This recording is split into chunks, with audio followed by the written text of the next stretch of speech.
Hey everybody. I had originally planned to start Mass Effect Andromeda on N7 Day, but since I obviously couldn't wait for that and got started earlier than originally planned, I decided I wanted to do something else for N7. So, what we're going to talk about today, or what I'm going to talk about, is what my thoughts are on the possible next Mass Effect trilogy. I'm assuming it would be a trilogy, um, and how to best, in my opinion, how to best connect that with the original trilogy and with Mass Effect Andromeda, and how to kind of play into the ending of Mass Effect 3 and the story that the players made themselves throughout the original trilogy, so that the majority of the players' selections, regardless of what they may be, could somehow be reflected in Mass Effect 5. And I know that sounds kind of impossible with all the variations, but go with me on this one. Um, just a heads up, this is all my opinion. This is all thoughts that I've had. Some of my information could be wrong, but I'm. This is stuff that I've been thinking about over the last few years since I beat Mass Effect 3 and played Andromeda, played the Legendary Edition, um, done a lot of like lore research into other things, and wanting the next main Mass Effect title to be good. um, so yeah, this is all like my thought process on this. So please share comments below. Let me know what you guys think. Are certain things stupid? Do you agree or disagree on certain aspects? And I also want to put forward that this is a disassociation between the, at least it's a disassociation for me, between what uh, uh, what I think would work well, and the emotional connection you or I may have to the original trilogy and its characters, and Andromeda and its characters, and all that other stuff.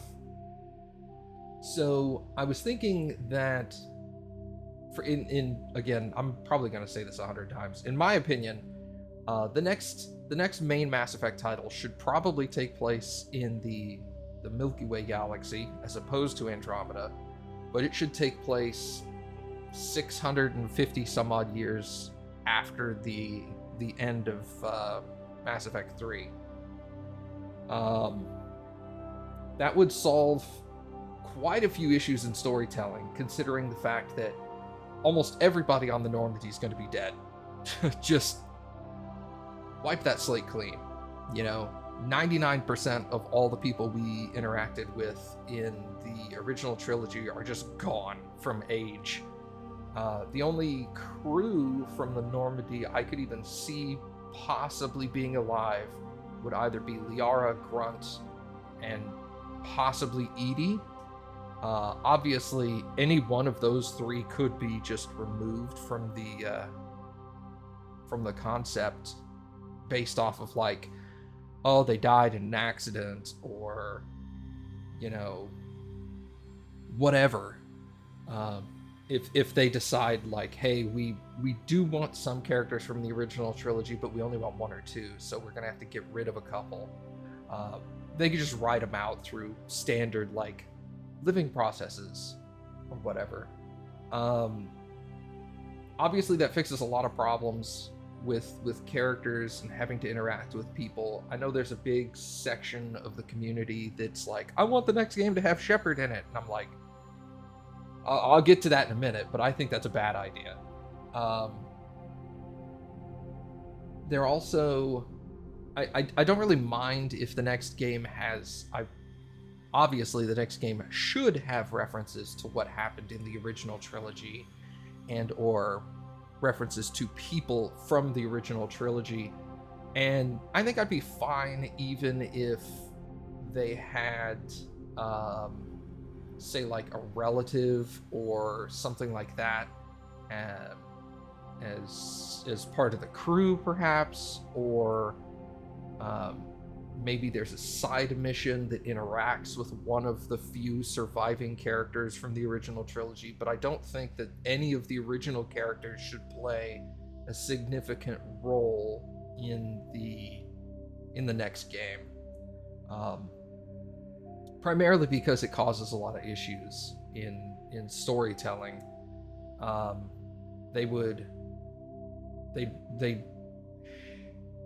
because these characters existed during that time, there's a difficulty from my point of view with referencing their time, what happened during that period, and that could directly connect to choices made by the player, which should be avoided, just to help prevent, I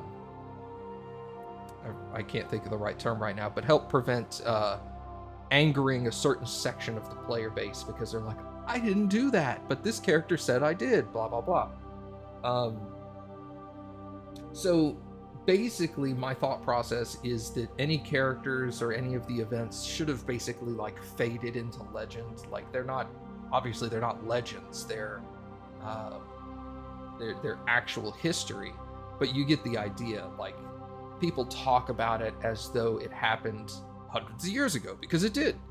And then if you did interact with Liara or Grunt, or possibly Edie if she's still around, it would be more along the lines of like, I don't like talking about that period of my life because it dredges up too many bad memories, and that would help avoid a lot of those issues with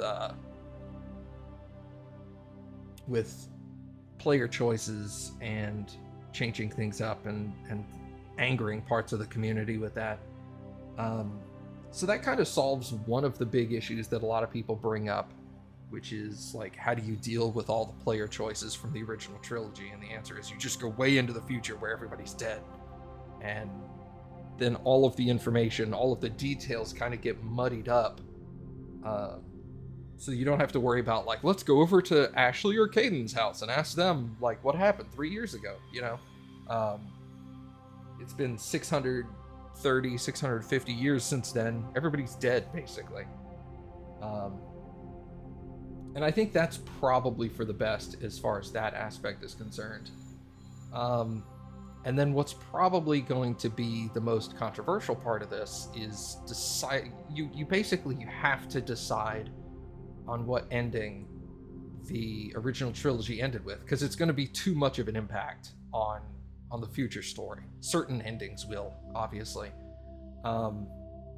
The easiest one is the one where Shepard refuses to do anything, and then all life in the galaxy is destroyed. Like, problem solved. Don't do that one. Also, the one that should be most avoided is after that one is synthesis, just because that one's way too complicated to try to deal with for obvious reasons. And that has always been my personal favorite choice for the ending of the Mass Effect trilogy. Just because it makes sense in my head, it makes sense in my canon. But as far as like additional Mass Effect games, it's the worst idea. You know, you're gonna have yourself asking, like, are organics and inorganics, are they still connected in one whole, like, species? How do you handle that going into the future? That's gonna create huge complications. Are they no longer connected to each other like the way they were? How did that fix itself to go back to normal? When did that happen? Why did it happen? What are people's opinions on the synthetic or non-synthetic situation after the fact? You know, it raises way too many, far too complicated questions. So best to just say that ending didn't happen. And then what I think is probably going to be the one that pisses the most people off, just because a lot of the community loves this, is I think the destroy ending is the wrong ending. Primarily because the destroy ending leads to too many additional complications and ends of stories that could easily be continued later and could be used to interesting effect. But that the destroy ending would completely wipe off the possibility chart. Like, the destroy ending destroys all synthetic life, so all the Geth are gone. So the Geth story is just done. They do mention in the lore that during the destroy ending, the Quarians are going to have a really hard time, because the Quarians' suits have super advanced VIs in them that help them deal with diseases and stuff like that. So basically, their suits are probably either going to be ineffective or heavily affected by the destroy ending. So there's going to be a lot of Quarian deaths. Edie's going to die. It's probably going to affect a lot of other situations that people may not have initially thought of. Maybe there are some advanced VI or extremely low-level AI that are in charge of medical equipment to keep people alive who have extreme disabilities. All those people are dead, you know? And in addition, depending on your military readiness at the end of Mass Effect 3, it either heavily damages the Mass Effect relays, or it destroys them outright, or, you know, hundreds of millions of people are killed across the galaxy. Destroy is... I understand why people love the destroy ending, because the whole trilogy has been about... to those individuals, the trilogy has been about kill the Reapers. And in Mass Effect 3, it's about the elusive man is bad, and I want to do the opposite of what he wants, and things of that nature. And I feel if you remove the emotional connection component from that ending, you can kind of see how that ending is bad. In addition, if you have a lot of military readiness, there's the scene at the end where Shepard's body like breathes at the end, and people are like, I want Shepard back. And of course, if it's 600 something years in the future, Shepard's dead regardless. But if you remove yourself emotionally from all of that, you can kind of see how the destroy ending isn't necessarily the best ending, just due to the sheer amount of additional life that would be lost in the galaxy, the difficulty in moving forward for the rest of life in the galaxy, because of the destruction of all the gates, and how much longer that takes to fix than the synthesis or the control endings. And then the fact that the goal through the trilogy has not necessarily been to destroy the Reapers, it has been to stop the Reapers. And if you can take that aspect and stand back and look at it, you're like, I don't have to kill the Reapers in order to complete my goal. Then it makes a little more sense when you get to the second, or the final option that I haven't mentioned yet, which you've probably already assumed I'm going to say, is probably the ending they should choose as the ending of the original trilogy for the 5th game. And that is the control ending. And a lot of people are going to be like, what? The elusive man wanted control. Yeah, but the unpopular character of the ghost child catalyst thing specifically states that the control ending is really good, and that, yeah, the elusive man wanted the control ending, but the elusive man had already been corrupted by the Reapers and thus couldn't control them. And it kind of puts this view on the control ending as the correct ending, because the Reapers wanted to take one of Shepard's, trying to think of the right word here, one of Shepard's adversaries, and make him the face of the control option, so that when this adversary said, hey, control is the right way to go, the Reapers have control of him. So if they gain control, that's fine. They keep their own control. But if they pose a adversary as wanting the control ending really, really bad, then that's some influence to try to push Shepard to a different option other than control, so that Shepard can't control the Reapers because they don't want that to happen. And that's kind of how I look at that option. And then from the control ending, it solves a lot of story problems, because in the extended cut or in the Legendary Edition, which only has the extended endings, it's kind of explained that after the control ending, Shepard takes control of the Reapers. He uses them to help rebuild the galaxy, like set up the Mass Effect relays again. He could help get everybody back on their feet. And then they don't... I never really got the exact specifics of what Shepard does with the Reapers after that, but in my canon for that ending, Shepard kind of takes the Reapers and goes, well, I don't want these things to ever be able to fall into anyone else's hands. So the safest thing to do is to get rid of the Reapers once everything is quote-unquote fixed. So like all the relays are fixed, everybody's able to sustain themselves and get around and provide for themselves again after the end of Mass Effect 3 and all the damage the Reapers did during that. And then he takes the Reaper husks and just like ships them all to dark space. He's like, all right, I'm out. I'm going to take all these ships way out here so that nobody can ever reach them. And I won't have any influence over people of the galaxy, because that's not my MO. Shepard has always been about making sure people can make their own decisions and do whatever they want. And so essentially the life force, again with air quotes, that was Shepard in one way or another, is still technically alive, quote unquote, but he's out there. I say he, sorry. They are out there. But they're not involved in anything. They just straight up left, and they're like, I don't want to have anything to do with anything. I don't want to fuck with anything. I'm just going to get out of here so that I can't influence anything, and nobody else can use the Reapers, and just bounce, essentially. So that's what I'm thinking, my idea for where the game should take place, how much further in the future it should take place, what the ending of the Mass Effect 3 trilogy should be, in order to better facilitate a Mass Effect 5. And I know some people are like, Mass Effect 5, there's not been a 4. I've been in my head, I refer to Andromeda as 4.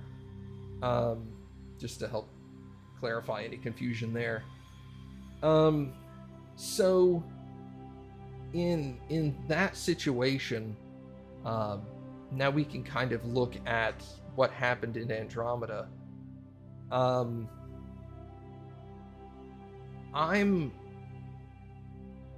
a big sci-fi fan, and I love Star Trek. I like Star Wars. I read a lot of sci-fi. I watch a lot of sci-fi. Play a lot of sci-fi games. But I'm not a writer, so I'm sure a lot of this stuff is kind of going to be, rough ideas into options and things that could happen. But like, if you start asking me like, wow, that doesn't sound like you could fit that into like a 40+ hour game, I'm like, yeah, no, you probably can't. I have no idea how to fill up the rest of it. I'm sure there are plenty of people who could kind of do that, but this is just kind of like skeleton ideas of stuff. As far as Andromeda is concerned, just like pretty much everybody else out there, I was really disappointed with Andromeda, generally speaking. I thought it did some things really well, but a lot of it was hugely disappointing. I felt like the CW teen drama aspect of everything was really badly done. Just the other day, I played the Liam side mission thing where you go to the cat, you're trying to save his friend who was abducted by the pirates who were running the Ket ship and all that stuff. And I was sitting there the whole time going, that this mission feels like they were writing it from the aspect of, hey, everybody really loved the Citadel DLC in Mass Effect 3, where a whole bunch of characters show up and they do a bunch of like witty, cutesy banter back and forth, and everybody was all like, that was really fun. I had a great time in the Citadel DLC because it was really hilarious and it was great seeing all these people. And then it really felt like they thought about that during the Liam mission and were like, hey, let's just do that again. And it doesn't land because, you know, the Citadel DLC is brought about after, I don't know, in a casual pace, probably 100 hours of Mass Effect trilogy playthrough and getting to know all these characters and stuff like that. And then in the Liam mission, they're like, hey, you've been introduced to these characters like 10 or 15 hours ago. Do you want to have a whole bunch of like witty banter with people you barely know, who make jokes like they've known each other for decades? And it just doesn't land, man. The whole thing felt way more annoying than it did funny and witty and cute. It was all like, why are you joking around? Everything's going wrong. And you're all like, oops, I made a boo-boo. And I'm like, no, you can't joke like that. Like, I don't know you that well. It doesn't matter that you're on my crew. We've known each other for like 6 months. Like, this is not like the mentality we have here. So like the writing was really weird in the game, and it didn't feel right. But I think one of the big mistakes would be for Mass Effect 5 and any additional Mass Effect games to ignore Andromeda completely. Because Andromeda added a bunch of complications to the storyline that even in the Milky Way are going to need to be addressed. Like, yeah, it takes place, they left between Mass Effect 2 and Mass Effect 3, which, first off, they get there and they have jump jets. Where the hell were the jump jets in Mass Effect 3? Probably ought to explain something about that. But in addition, it took them here comes the loaded part that you're gonna have seen coming already, but it took them like 600 and something, 630, 650 years to get there. So essentially the time jump I'm going for between the two is at the end of Mass Effect 3 to the beginning of Mass Effect 5. The beginning of Mass Effect 5 should be at roughly the beginning of Mass Effect Andromeda, time-wise, although obviously we're in two separate galaxies. But I think they should work towards directly connecting Mass Effect 5 to Andromeda, both story-wise and physically. And I know that sounds a little weird, but go with me on this for a few minutes before you start like flaming me in the comments. You're stupid, they're 600 something light years away. And yeah, no, I get that. So essentially from the original trilogy and the lore between like human first contact and the end of Mass Effect 3, which is a surprisingly short period of time. I think it's like 20 years or something. They're all of the major technological advancements for the last like 100 years and then the 20 years that humans have been involved have all been developed strictly from Prothean or Reaper technology. And at the end of Mass Effect 3, all the way through to 600 something years in the future, I feel like the technological advancement can be mostly ignored or downplayed from the aspect of, well, we've gotten almost all the Prothean tech during Mass Effect 3, during like the huge panic search for everything. All the Reaper tech has been either obtained or researched or whatever. So the difference in technology from the end of 3 to 600 and something years later at the beginning of what I feel 5 should be at, there will be technological advancement, obviously, but it's not going to be drastic, you know? And then I feel like Mass Effect 5 should have a story that's kind of driven towards The end goal of 5, which is connecting the Milky Way galaxy and the Andromeda galaxy via some form of rapid transit, whether that be a specialized Mass Effect relay that, I don't know, has been hidden from time. You know, it was on this planet that we didn't know about, or it was around this other area that nothing else connected to, because it literally just connects this system in the Milky Way galaxy with this system in Andromeda.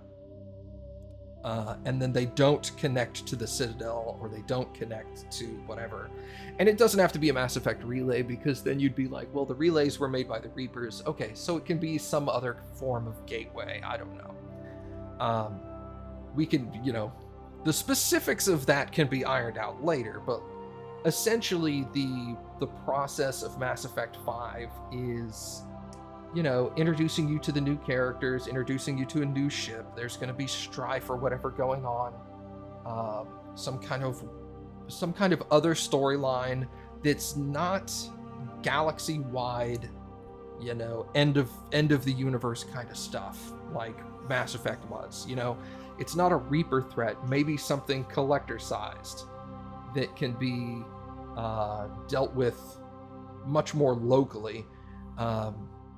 You know, it's still going to be a Mass Effect length game, because there's going to be other things to help kind of, I say bloat it out, but bloat's the wrong word, to help fill it out with content to make it feel like a full-length Mass Effect style title.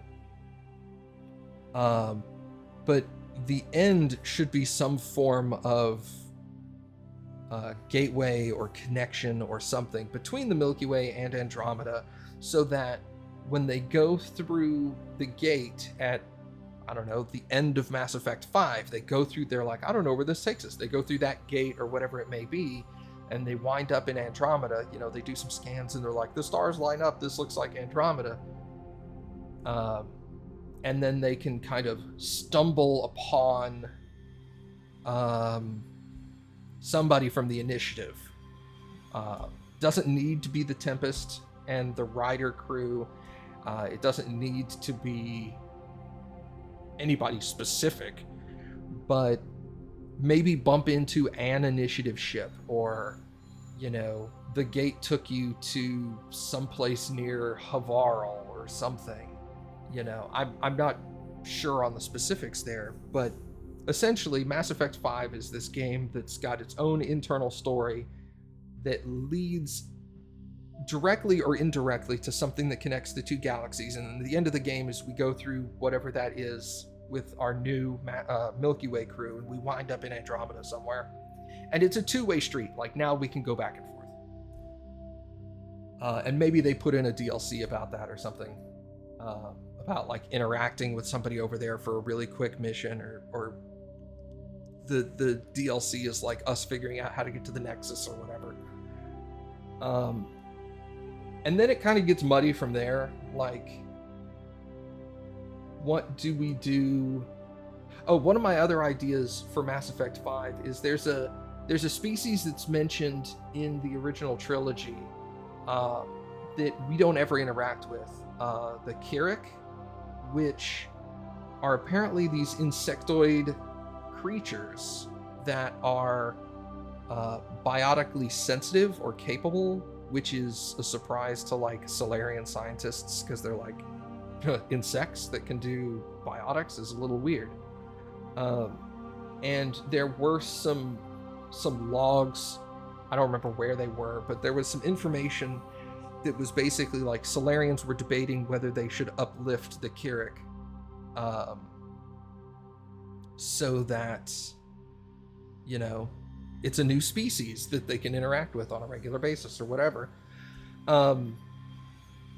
But maybe the Mass Effect 5 storyline could revolve around like a rogue sect of Solarian scientists decided to uplift the Kirik and have been using them as slave labor for their biotic ability or something like that. And maybe you're gonna go and resolve that issue, whatever it may be, like expose that to the like maybe we're exposed to the Kirik at first, who are revolting against their captors, and we initially think they're new enemies, and we fight the Kirik, and then we come to discover that actually no, they're being subjugated or abused or whatever, and then we kind of switch sides to help them free themselves, essentially. And I kind of thought that might be an interesting Mass Effect 5 thing, because you could say, like, okay, they were being uplifted during Mass Effect 3, because maybe the Solarians were like, that group of Solarians were like, well, if the Reapers are going to destroy us, maybe we should uplift the Kirik a little bit to give them a head start on the next cycle, and maybe we can seed some information. And then it turns out we succeed against the Reapers, so now we've got this other uplifted species we're going to have to deal with. So that could be like an interesting storyline for Mass Effect 5, perhaps, where we deal with that, and then maybe somehow that is connected to how we get to Andromeda. I don't know. But basically, once that's established, it gets like, my mind processes from there get a little vague, because like I said, I'm not a sci-fi writer. I have ideas for skeleton stuff, but I'm not good at like filling stuff out necessarily with a whole bunch of interesting stuff. But then in something like Mass Effect 6, the small crew that was in Mass Effect 5 from the Milky Way galaxy could team up with the relatively small crew from Andromeda, Ryder's group of people, have like a larger sized group of people, kind of like Mass Effect 2 did, where there was a big selection of party members that you could mix and match. And then they proceed to try to deal with the bigger Ket threat in the Andromeda galaxy, to help establish that over there. Because they're like, well, Milky Way's doing pretty good. We handled our current situation over there, so we're going to help you out with y'all's problem, kind of deal. And then you could run into the whole Ket and Remnant and Scourge stuff that was kind of like alluded to near the end of Andromeda, but never actually dealt with. So you could go that whole route and deal with those situations. I don't know how to flesh a lot of that out. Like I said, I don't. My mind thoughts. That sounds really stupid. My thought process with this is basically like Mass Effect 5 would be all of what I said there, and Mass Effect 6 would basically be like the two groups together in Andromeda working against Ket Remnant Scourge situation. Because the Ket were supposedly galaxy-wide in Andromeda, or at the very least, not just in Helios cluster. And then in Andromeda, there's logs about another species, and I don't know how to pronounce it. I have it written down here. The Jardan, or Jardan, or something like that. That are apparently like a normal species, essentially. Like they're not like Reaper kind of stuff, but they're there's a scale of like galactic civilization, and they're on tier 2, which is essentially the ability to harness the power of a star to use that to power your civilization. So like think Dyson ring or Dyson sphere kind of stuff. And they could be the main threat in Mass Effect 7, right? So you have 5, 6, 7. Obviously, stuff gets way murky after that in my idea for 7, just because it depends on what happens in 6, and I was murky enough in that.